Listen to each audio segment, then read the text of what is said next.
Hello అండి.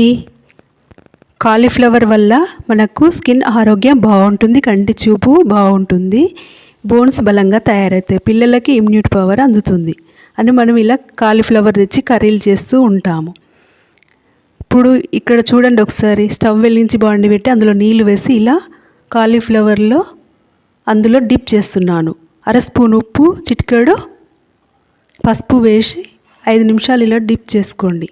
అందులో ఏమైనా క్రిమికీటకాలు ఉంటే ఇలా కిందికి వెళ్ళిపోతాయి.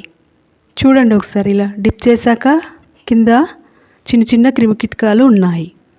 ఇలా డిప్ చేశాకనే నీళ్ళతో మళ్ళీ కడిగినాకనే కర్రీ చేసుకోండి. చూడండి ఇలా ఎలా ఉన్నాయో. ఎవరు కాలీఫ్లవర్ తెచ్చినా జాగ్రత్తగా ఇలా చేసుకోండి. ఫస్ట్ చేసుకున్నాక కర్రీ చేసుకోండి. బఠానీలు కూడా అలానే చేయండి. వేడి నీళ్ళు వేసి ఉప్పు వేసి పసుపు వేసి నీళ్ళల్లో నుండి తీసి చేయండి. బఠానీలో